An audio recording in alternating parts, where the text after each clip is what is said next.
Good morning, my name is Conrad Cipoletti. I'm here as a volunteer spokesperson with Smarter Transit, which is a pro-transit, nonpartisan citizens organization. And I'm here to talk about what I think is common sense when it comes to transit, locally in West Seattle and in our region broadly. Our mission is to support and advocate for accountable public transportation investments and governance to grow ridership in the Puget Sound region. To that end, we'll discuss our petition for voters to require accountability and transparency from Sound Transit for any further groundbreaking as part of Sound Transit.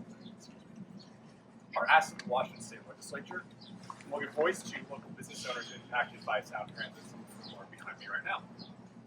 In particular, I'm here to talk about my perspective on issues with the proposed West Seattle light rail study, including its absurd financial costs for no environmental or transit benefits.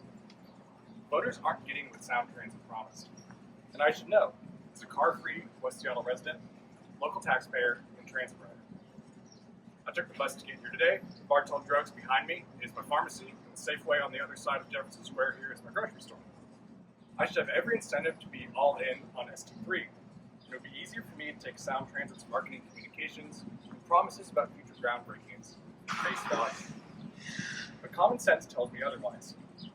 For instance, the West Seattle Link extension, when connected to a future second downtown transit tunnel, will often force transfers for existing transit riders like myself, who currently have a one-seat bus ride instead of the promised fast, reliable connections between these areas. At nearly $1 billion per mile, I can't fathom why it's in the public's interest to break ground if the tram extension won't carry more riders than buses carry today. Costs are particularly relevant with Seattle Mayor Bruce Harrell signing into law legislation that will place the transportation levy on Seattle voters' ballots this fall. It will be $1.55 billion, and if passed, come in addition to the sobering $149 a month, or about $1,800 a year, local households pay on average for Sound Transit. These costs, just for transportation initiatives, make it harder to live in Seattle, especially on fixed incomes, because many of the taxes levied by Sound Transit fall hardest on the poor. These costs are particularly acute with the West Seattle light rail study. The proposed $4 billion price tag will only take you from where we're standing right now to SoDo, until connected to a second downtown transit tunnel. Professionally, I'm a salesperson, and I find it unethical to sell someone something they don't need.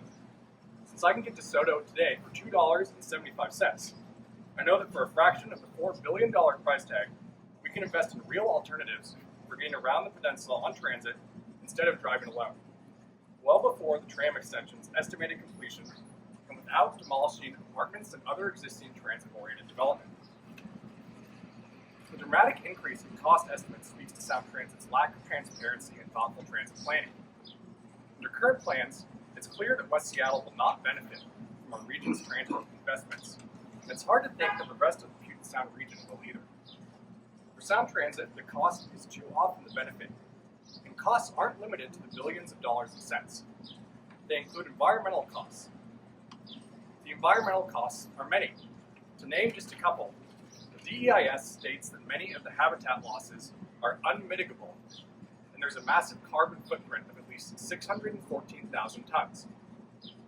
Peninsula traffic will be snarled for 6 to 8 years during construction, creating a situation that is perhaps akin to the closure of the West Seattle Bridge, and the carbon load from that congestion hasn't been estimated.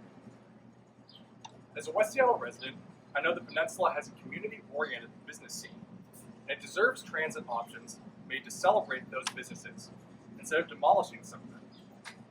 We are urging the public to sign our petition so we can focus on what works.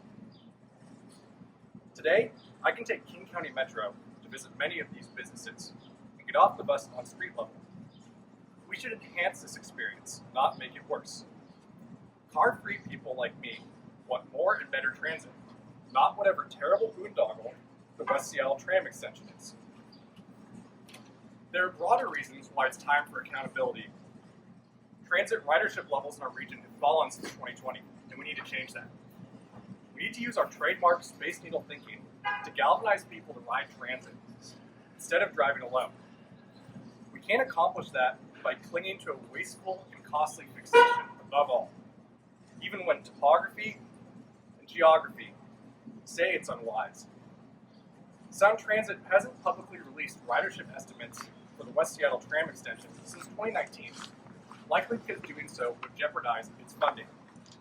I asked the media members gathered here today to demand that information and see how trams worked well in West Seattle 100 years ago and are not the best solution today. With the advent of other modes in the decades since, and much more recent changes due to remote work, the focus should be geared toward flexibility and less costly technology to connect the transit deserts. Essentially, what you'll hear from the other speakers today is as follows. If you behave like Sound Transit and break promises to voters, have taxes that never sunset, if you don't grow transit ridership, and if you create greenhouse gases from construction instead of massively lowering them, as promised to voters, you need to be reined in. You need to pause everything and get back on track. With that, I'll turn it over to Kim, who will talk about the West Seattle Link extension in more detail. Thanks. Thank you, Conrad. Yeah, thanks, Conrad. Good morning, everyone. My name is. Did I just? That's something Sorry. Give me a moment to take a breath. I'm really nervous. I don't like public speaking. My heart is beating a million miles an hour right now, but this is such an important issue that I'm here. So, my name is Kim Schwarzkopf, and I've lived in West Seattle for close to 30 years. I'm a mom, a land steward, and a board member for DNDA, which is the Delridge Neighborhoods Development Association, and a former member of Sound Transit's Community Advisory Group, the CAG, and I'm very pro-transit. The North Delridge/Avalon area has been developed as an urban village. We already have rapid ride transit that takes us downtown in a one-seat ride and lots of transit-oriented development. So we really don't need a $4 billion light rail stub, especially one that doesn't improve transit for all or decrease congestion and emissions. We especially don't need one that will destroy our environment and displace people and businesses. For decades, we've been told that light rail is the solution, that light rail would solve all of our climate woes. Well, it could be the right solution in some places, but I've since discovered that there is little to no benefit to building a West Seattle link extension. There are no good options. The preferred routes have negative impacts on the environment, with some aspects deemed unmitigable. The route crossing the demolished River, Seattle's only river, is especially concerning. The construction of this huge, 160 feet high, 60-foot wide structure will disrupt our river and all the creatures, acres of trees in the greenbelt that was once considered to be an Olmsted Park, almost, and also the heron colony on Pigeon Point. It's hard to trust that Sound Transit will be able to pull off this engineering feat, knowing how many big, expensive surprises have already emerged while building other less complicated sections of the system. The Delridge route, Del 6, would disrupt Longfellow Creek, which is one of the only creeks in Seattle where salmon and beavers are returning, and take out that precious tree canopy also. This route hasn't even had proper studies yet. The city is bound to run into many surprises. The preferred routes will have negative impacts on transit riders, especially at the Delridge station.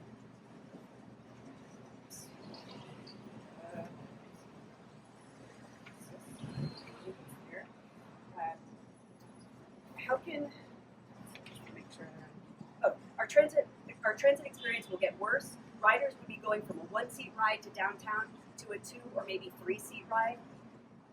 And the accessibility and bus-to-rail integration is also an issue. The West Seattle Link extension stub is an unnecessary 4-mile stub that's already doubled in cost to almost $4 billion, with little to no community benefit. Sound Transit seems to be so focused on building something that they have lost sight of actually building better transit that will serve all people all people for future generations.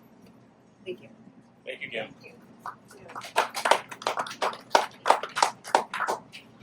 Hello, good morning. Thank you for coming. I apologize as well. I see cameras and I can barely remember my name, so I will be reading from this as well.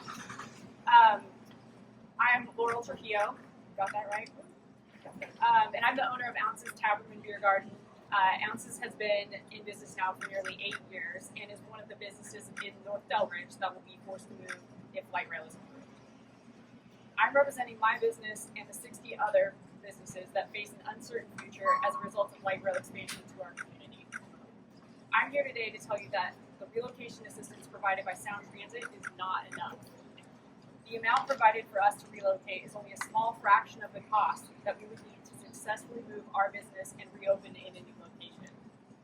The stark reality is that if we don't get the resources and the financial assistance we need, my business and many other businesses could and will close. My livelihood will be impacted, the livelihood of my employees will be impacted, and the livelihoods of the 60 other plus business owners and their employees will be impacted. Our message is to our community. We ask you to support us in our fight for adequate relocation resources so that if light rail forces us to move, we have the funding and support we need to successfully reopen our doors in another location. Ounces and many of the impacted businesses have already started a petition in support of us 60 plus affected businesses at displacedbylightrail.com.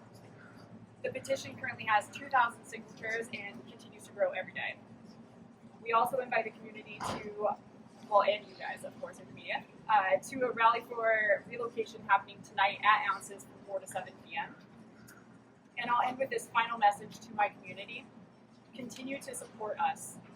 Now and throughout this entire process, we need your support.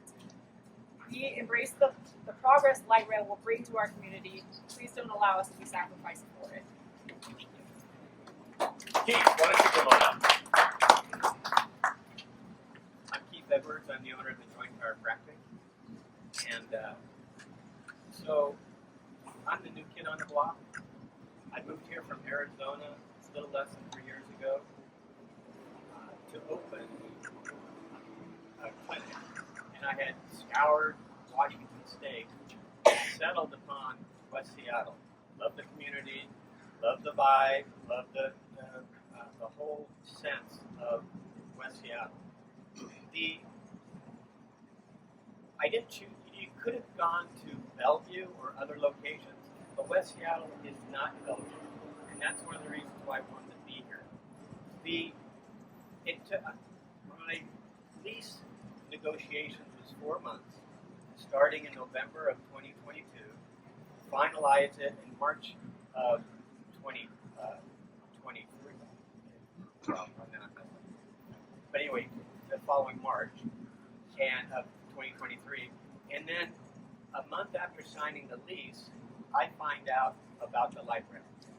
So now I'm locked into a 10-year lease with the possibility. We've only been open 18 months, with the possibility of now having to relocate and go through all the other 60 plus businesses that now we're going to be a part of.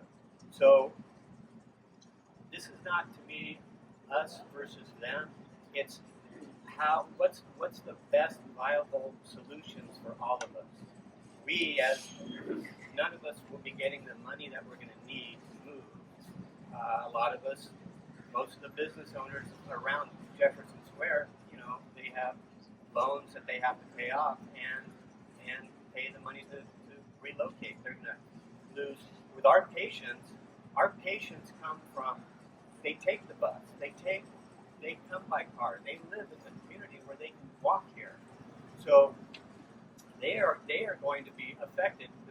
We're actually essentially the only chiropractic clinic in Seattle that's a walk-in clinic, does not need insurance, and we're open on weekends. So we love and appreciate our patients in our community, and I know in return they do as well to us. One of the things that probably the most common denominator I hear from our patients is not necessarily about the light rail, but about how best to improve the busing situation. Yes, there are buses that go through neighborhoods. Well, if Jefferson Square is demolished, as it seems like it's going to be, it'll be ground zero for 6 to 8 years. Buses are still going to need a place to go. Where are they going to go? They're going to go into residential communities. You're going to have all these businesses along here. Yes, we're a direct impact. You're going to have collateral damages from these businesses like Portage Bay and Phoenicia that are going to have to contend with 6 to 8 years of construction. It's not just us. It's the residents of traffic. My God, when I first moved here, I had to spend a year not being able to use the Seattle Bridge, and I'm like, I don't know how anybody could have done it. You guys are warriors, because I don't know how any of you could have done that for 3 years or so. So I'm just saying that all of this is a possibility. I don't know. I'm not a technical guy. I'm just a clinicaler. But anyway, I appreciate the community. I think you guys are awesome, and we're here to serve you until otherwise we're notified. All right, thank you. Thank you, Keith. Tony, you want to come up? Hi, my name is Manuel Hernandez. I have a grocery store in Everett, Washington. We have been there for 18 years. When we first started, we had 1 suite. We were very tiny. Now we're lucky enough that we expanded to 8 suites, and we have a pretty good community that supports us. And we survived the recession, the pandemic, and we struggled, and we were able to get through it. And now we're dealing with this. We've finally been able to breathe a little, pay off most of our debts, try to get back into the black, get everything going. And now that we found out that because of ST3, the possibility of my store being demolished is very, very high.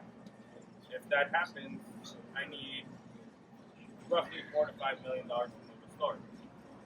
I don't have that kind of money. Sound Transit keeps saying they will cover the cost, and they told me about a grocery store that they moved that they paid $1.2 million. I found the grocery store and I went and talked to the owner. The owner said, yes, it is true. They gave me 1.2, but I spent $5 million, and then it took them 3 years to get the 1.2. He's like, I lost my house. I am renting now. I have no savings. I'm so far in the hole. He's like, I can't stop. I gotta keep going, or else I lose everything. I have a young son. My parents are old. They want to retire. It's not something we want to risk. We can't afford to risk. We are for support, for progress. We know we need better transit. I drive a lot, so I can see the traffic. We need a better system for transit. That I completely support. But we also need support from Sound Transit to not just kill the communities, kill the businesses that work so hard to get to where they're at. In my plaza, where my store is in the plaza, we have multicultural. We have restaurants from Vietnamese, Mexican. We have Honduras. We have Chinese. It's a multicultural community that works together, and we're very happy. And that's all going to be destroyed with Sound Transit. That they won't help us move. They say they will, but we've already figured out that they're lying. They will not cover the cost. They're essentially saying, you pay up front and we'll give you money back later. But we found out it's all a lie. And the Sound Transit ST3 is not going to help that much as I think as the bus systems that I have 50 workers, and a lot of them use the buses, and they're very happy with them. They just want a couple more stops, so they don't have to walk as much between stops. But the light rail will not really help anybody, in our opinion. We need a better transit system, yes, but we think they shouldn't kill the small businesses. Thank you, Tony. Thank you very much. Hey, Marilyn, do you mind? Why don't you just tell them who RTTL is, because it's a local West Seattle group, just real briefly. So we are rethinking tiny coalition of people here, neighbors and neighbors and people here in West Seattle who love the community, people who have studied transit for a number of years, nationally and internationally. And we are pro-transit. We are pro-buses. Incremental rapid ride thing. The people who study the light rail coming here do not see advantages. They see a lot of disadvantages. My main concern is the environmental impact, but it's going to impact us economically so greatly. It's going to really impact the environment, and the social equity is a big concern. With the damage that's going to be done to the environment and taking down so many trees, 2 to 3 acres of trees at least, when they carve off Bridget Point, will create what's called heat islands. Delridge is going to suffer much more than some people the leafier areas, but that's also a big concern. So 3 things. It's not a good thing to do this light rail for the economic impact, negative, the environmental impact, which is going to be horrendous and awful for us, and also as far as social equity. So we are definitely for buses. We can take questions or we can do one-off interviews. Questions? Right? Conrad, you want to talk about their sorry. Can you explain what the petition actually says? Yeah, the petition demands accountability from Sound Transit, pause all future Sound Transit 3 groundbreakings until that accountability comes to be. It also makes demands of the Washington State Legislature to bring accountability to Sound Transit through changes to RCW. Specifically, we're pushing for a directly elected Sound Transit board so that riders like myself can be better represented. Right now, the Sound Transit Board is made up of a bunch of politicians from King, Pierce, and Snohomish County, most of whom don't take transit on a regular basis, if ever. So giving more of a voice to the public, especially transit riders, is important, and that's part of what's in the petition. What about taking legal action? Have you contemplated that, or are you looking into it? No, I don't have any insights into What legal would action. trigger legal action? I'm not sure. I can't answer that question. It's very hard to find people. Marilyn, you got to use the microphone. It's very hard to find people who haven't been involved with Sound Transit, both legally and people are fearful. But I guess if you work with Sound Transit, many law firms have, they would be. That's my understanding. But a lot of people just won't touch it. You know, even. So you're saying there are legal firms in Seattle that are complicit? I can't.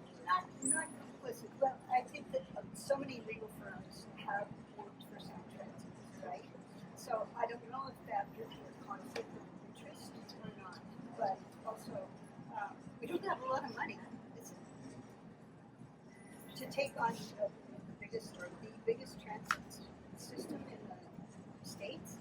I mean, that takes a lot of money. John can probably speak to Okay. that. Hey, thanks for coming here. I come out here very often. John Niles. yeah. John Niles. I'm the co-chair of Smarter Transit. I've been on this Sound Transit thing for a couple of decades, actually. It's really Sound Transit that ought to be justifying this. When you talk about $4 billion for 4 miles, that kind of crosses the line.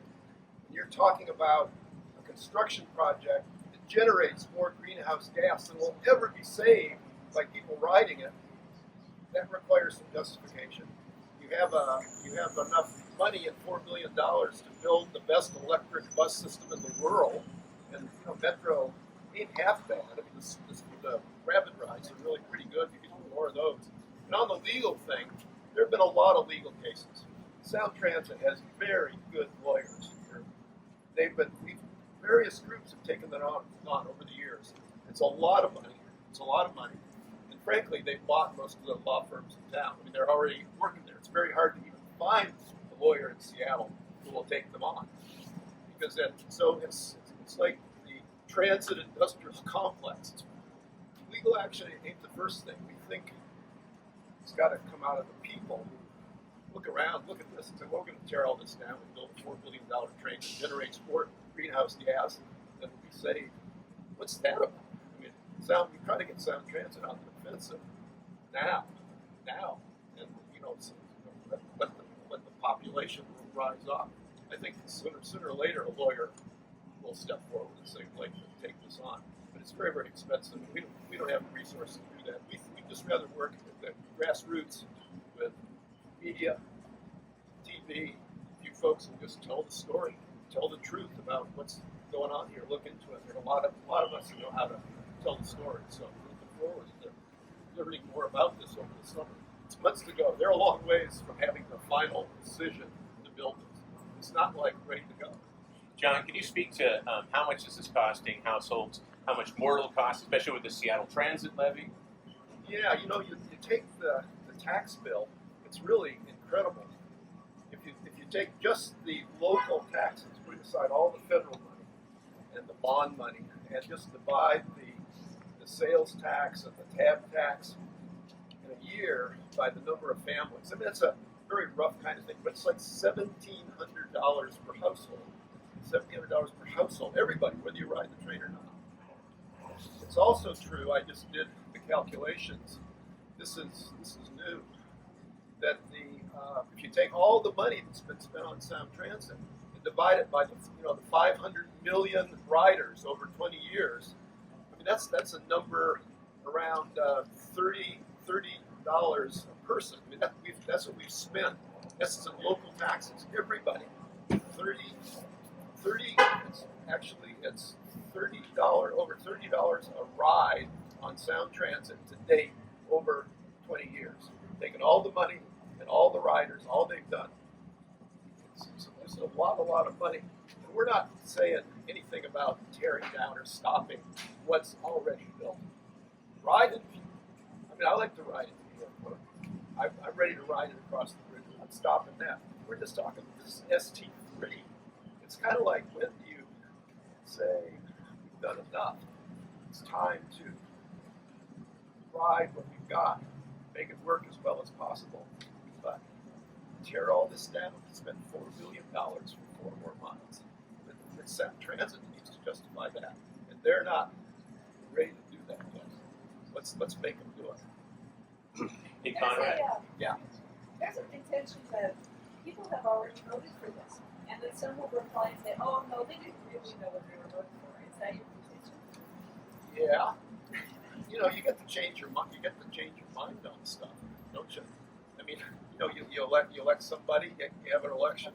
It doesn't work out. You do something different. That's all we're saying, and it's time to take a look at what we're doing. That ST3, right? That was 2016. That's a little while ago now. So this is the first big ST3 project, and it's not turning out too well. So why isn't it time to reconsider? The Sound Transit is a creature of the state legislature. The state legislature can change it. They can say, and we're not necessarily saying there are a lot of aspects of this. But it's clearly in the democratic principle to be able, in a democracy, to step up and say we want to change our mind. But the people got to do it, and it's really everyone. There's a very, very strong public relations outfit. I mean, they spend a lot of money on that. I don't know about you. I see their stuff on TV. I get stuff in email. I mean, they're rolling. They've been going 20 years. It just takes time. We don't know how it will turn out, but we think it's very important to speak up. And little stories are going to pop up. You may have seen in the Seattle Times, I think even today, there's a little concern about a train that's already built, the one in the Deer Valley, which I said is going to hurt people. Hello again. So ST3 was sold to voters in 2016 as a $54 billion measure, including cost overruns from previous ballot measures. The cost is now somewhere north of $148 billion and climbing. So when folks talk about voter approval, they're talking about a much smaller financial number than is being spent by Sound Transit today. And that number continues to increase. Another statistic that may be relevant that Kelly mentioned, the 3%, is that in 2050, according to Sound Transit and Puget Sound Regional Council data, Sound Transit will carry only 3% of regional trips. So if we're spending billions and billions of dollars, we should be getting a lot more new riders on the system. And today, ST3 mostly replaces existing bus routes with a tram-style subway. So you're taking existing bus riders like myself and putting them on a tram. To me, it does not make sense to spend billions to do that instead of doing other things with a portion of that money to galvanize more transit riders. So what will you do with this petition? Because you're not gathering signatures for a referendum or an initiative per se. No, we'll be presenting the petition to the state legislature. So we'll be having briefings with our state legislators in the upcoming legislative session in 2025. Above and beyond that, we'll be using the petition to galvanize more public interest in this topic. As far as getting more people involved, a lot of people are fearful of Sound Transit or unaware of how much they're spending on Sound Transit, and getting these facts out there through something like the petition will be a good way for us to get more folks involved in these efforts.